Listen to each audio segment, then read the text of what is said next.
Hello and welcome back to the channel. I have a lot of extremely exciting news to cover in this video, including crypto bullishness growing in the mainstream, particularly regarding the US presidential election, as well as talking about Kaspa, which is pumping lots right now, and in my opinion has a long way to pump, potentially hitting 60 cents from here. If you do enjoy the video, please leave a like, and I'm trying to hit 2,000 subscribers by the end of August, so I would massively appreciate it if you guys could smash that sub button and join my community. Anyway, without wasting any more time, let's get straight into the video. Let's begin just by taking a quick look at the latest price action surrounding the Ethereum ETF. As you will know, the ETFs began trading last week, and while the majority of them, including BlackRock, Fidelity and others, are buying up millions, there is a significant downward pressure as Grayscale continue to sell hundreds of millions worth of dollars in Ethereum every single day. As I mentioned in my last video, this is just like what happened with when the Bitcoin ETF was passed back in January, and for the first 30 days Grayscale sold heavily, which suppressed Bitcoin's price below 45k before it exploded up to 70k. This was due to the fact that Grayscale charged higher fees than the other ETFs, so customers were inclined to sell their Grayscale GBTC.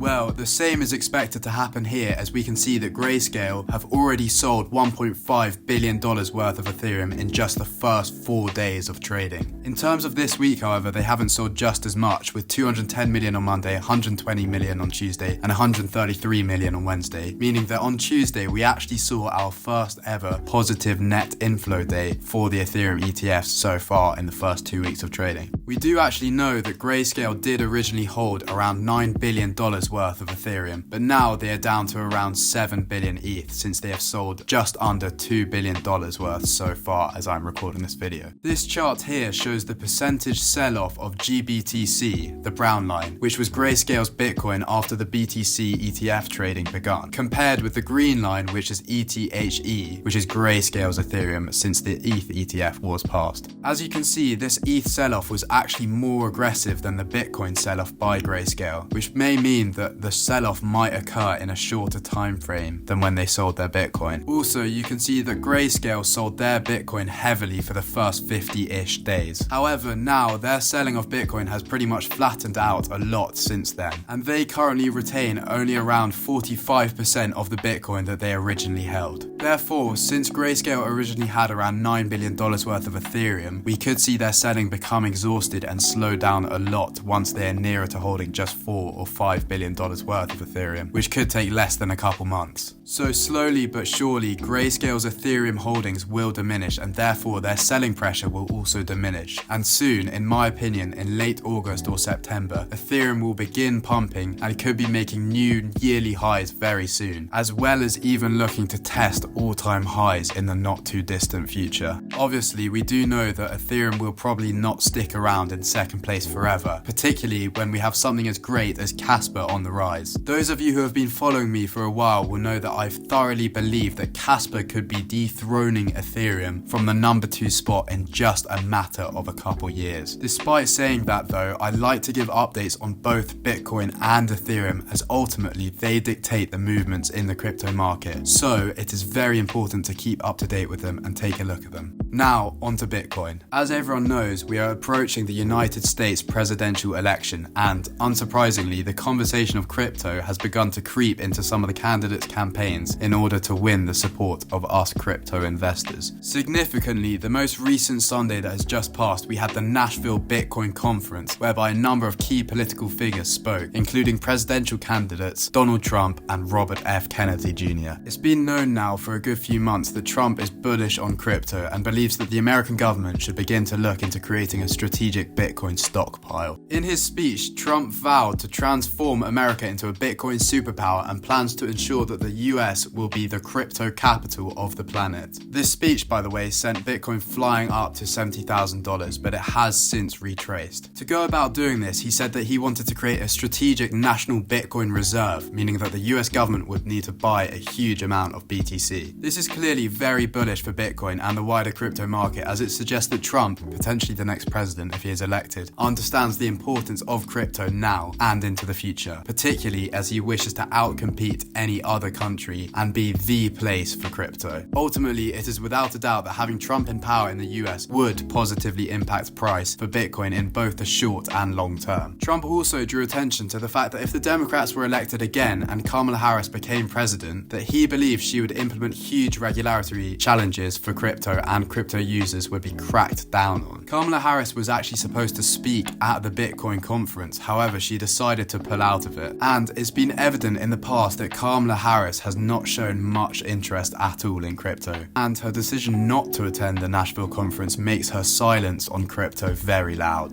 This means that a Republican win and Trump becoming president will no doubt be more bullish for the Bitcoin market than if Kamala Harris and the Democrats win. Independent presidential candidate Robert F. Kennedy Jr. also spoke at the Nashville conference, and he appears to be the most bullish on Bitcoin and crypto. He had claimed that Trump was only recently talking about Bitcoin to help gain more supporters in the midst of the election. However, it was only a few years ago when Trump actually believed that Bitcoin seemed like a scam, and that's in the words of Robert F. Kennedy.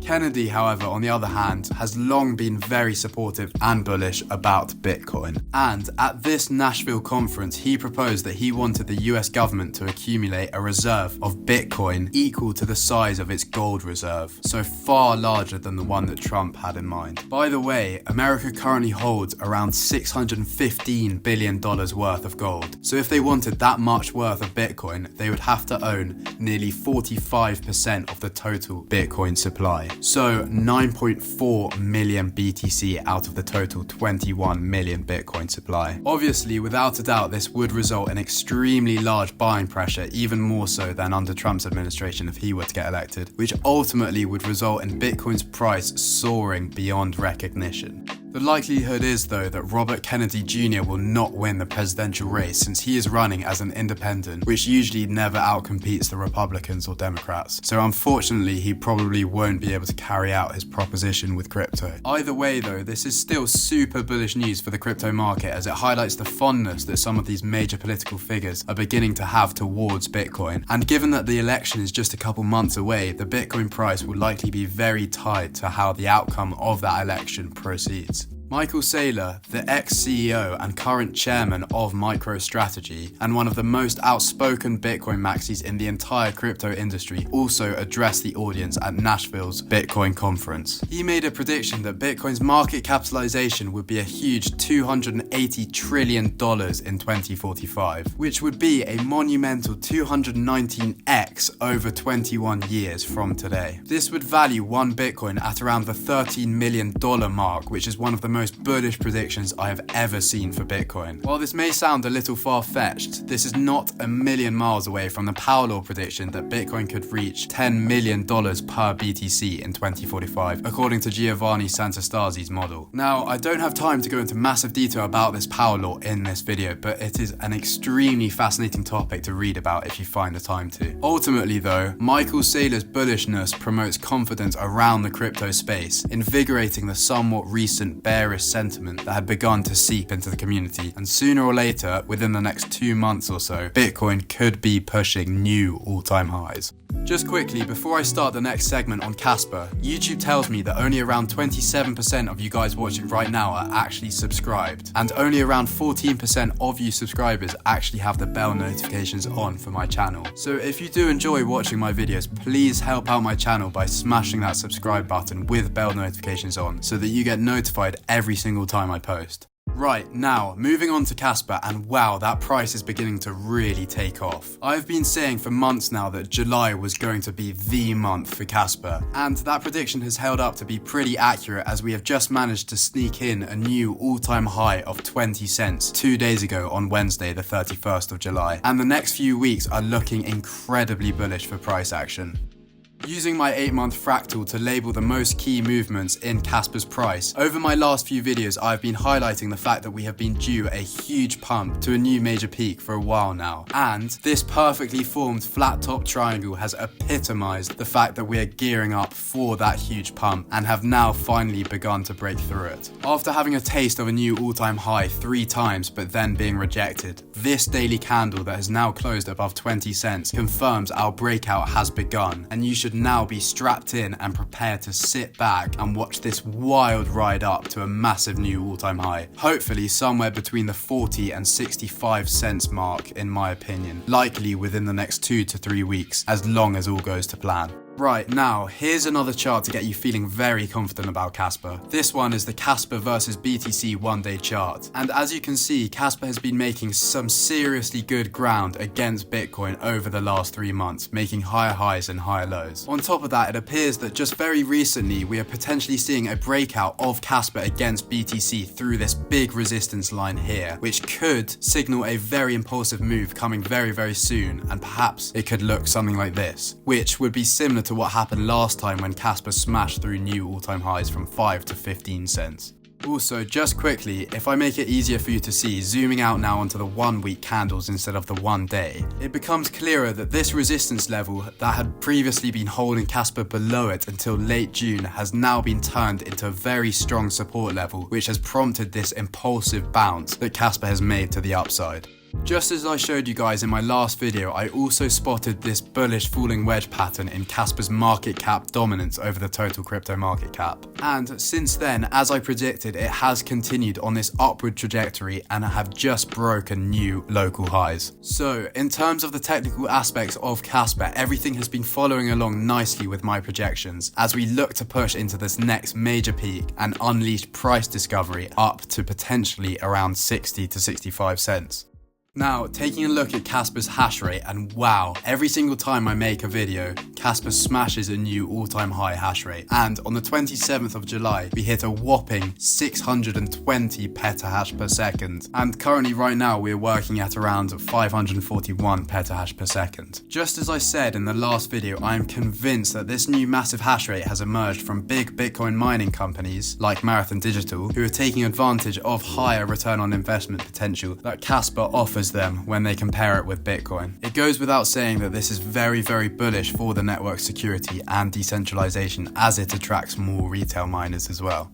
So everything is lining up remarkably nicely for Kaspa, and this huge pump will bring many new eyes onto Kaspa. I do believe that during this pump there is a high probability that we should see our first tier 1 spot listing for Kaspa, which could most likely be Binance or Kraken, as they have already listed Kaspa on their futures trading. The moment that the first tier 1 does spot list Kas, it will no doubt open the floodgates for the other tier 1s to also list it, so that they themselves do not lose out on revenue from the huge trading volume that Kaspa is about to conduct with this major pump. Coinbase is the only tier 1 exchange that I can see likely holding off on listing Kaspa during this pump, as they are the ones that are the most regulation compliant and are often the last major exchange to list a new hot topic crypto, such as last bull run when Solana was listed on Coinbase a whole month after it was listed on Binance. I will say though, however, if Coinbase does make a surprise spot list of Kaspa first, then it is pretty much guaranteed that the rest of the tier 1s will also list Kaspa, likely within the space of a month. So who knows, come September time, Kaspa could be listed literally everywhere. In all honesty though, that would be rather unsurprising, as tier 1 listings are long overdue, and Kas is becoming harder and harder to ignore, as it currently is sat in 21st place out of the largest cryptos in the entire industry at a $5 billion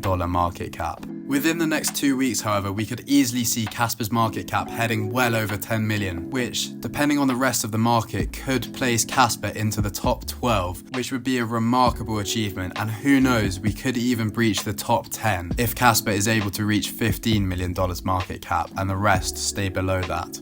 Ultimately, it is a perfect time to be a Kaspa holder, and a great time just to sit back and relax and watch our bags pumping. By the way, I am considering beginning my own Discord/Patreon private members group soon, so let me know in the comments if you'd like the sound of that and would want to join the community where I'll discuss the latest news and my personal strategies including buy signals, etc, etc. Anyway, that is going to be all for today's video. I've tried to ram-pack it with as much information and alpha as possible without keeping the video too long. Feel free to leave any questions that you have or just your own opinions down in the comments below and I'll try to reply to as many as I can. Please like the video if you enjoyed and subscribe if you're new. You can follow me on Twitter for daily updates and alpha. Anyway, thank you for watching all the way through and I'll see you in the next one. Bye bye.